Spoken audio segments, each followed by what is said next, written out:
Warcraft 3 Reforged. The original third installment in the Warcraft series is making an epic HD graphic redone comeback. But what do we know about it so far? Let's find out.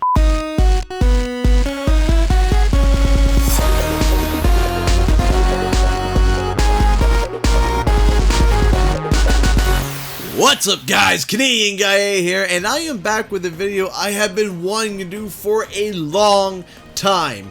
So, a while back, an announcement that I never knew nor expected came out that made me, well, almost cry like a man-child.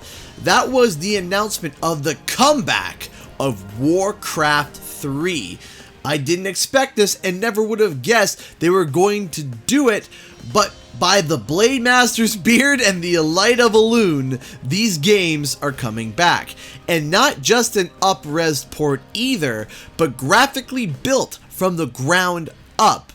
But what do we know so far about these titles? What details can we dig up? Well, there are a few tidbits that could be expanded upon. First off, Warcraft Reforged is bringing back not only Reign of Chaos, but will also include my favorite campaign, Frozen Throne, the tale of how Arthas becomes the infamous Lich King of the Undead Scourge. However, according to two of the writers, some aspects of the story may have certain dialogue adjustments and possibly even new cinematics. One example is made by Christy Golden, one of the writers brought on for the game, who also wrote the novelization of Arthas in his path to becoming the Lich King, had said that there were some old pieces of dialogue that don't feel right in the universe and might be reworded or reset in the final version of the remaster. But not only that, there may be new cinematic pieces added to the game to enhance and explain parts of the story that were left unexplained. One example was given was Arthas' horse when he becomes a Death Knight. She goes on to explain that in her book, she explained how he got the horse, who the horse is, and how Arthas has ties to it. They are still unsure if it will make it into the final game, but they want to see this cinematic along with others like it added to the final game to smooth out some plot points. Speaking of dialogue changes, when we saw the Culling trailer showing a definitive mission in the story arc of Arthas and how he becomes who he is, we can hear that the old dialogue was used instead of nice HD re-recorded audio. Oh no, we're too late.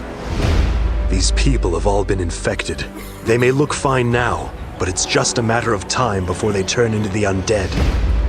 This entire city must be purged. Some fans question whether or not that Blizzard was using the original lines from the game back in 2002, or if they were re-recording these lines. Well, according to another writer on the team, to his understanding, they will be re-recording all the lines for all the characters in the game. That would make sense as well if they were adding and adjusting lines from the original, cause, well, it would sound really off-putting if they put HD-sounding lines with the muddied originals. One of the goals of the game is to bring it back into a strong relevancy when it comes to esports. In China, Warcraft 3 is still a crazy competitive game, and they want to migrate that over to the rest of the world as well.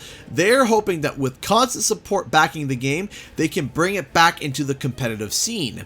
They are hoping that the graphical enhancements added to the game will help and reignite people's interest to try the game and go competitive with it. The director of the project, in an interview with Game Informer, went on to say that they have plans to continue to support this game post-launch and even later on, which could mean possible future expansions and balancing of the game. Which brings me to my next point.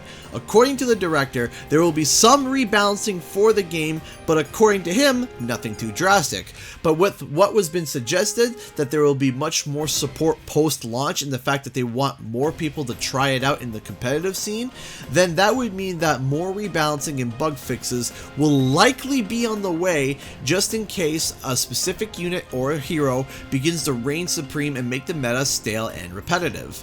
Speaking of gameplay, there are two changes they are bringing to the game. One that is still in the works, but something they do want to work on, and one that is confirmed. So let's take a look at the confirmed change first. When you are playing multiplayer and you get a hero, they normally have a different name from the story mode. That is because technically they are different heroes. but Blizzard wants to introduce female variations of these heroes. Here's an example of one of the Night Elf heroes that would have a female variation to it. Now, I don't know if there will be male variations of female heroes, or if there will be female and male units that are randomly selected or whatnot, but honestly, this idea is kinda neat and adds variation to the game. Another change that the director is currently thinking about implementing is new heroes at the Tavern. The Tavern was the place where you could hire a neutral hero that any race could get. The director is thinking of adding new heroes there with different abilities, so that might shake the game up a little bit. It's not confirmed, but it's something that they are thinking about and looking into. Last and certainly not least is likely one of the biggest things in Warcraft, and that is the custom games.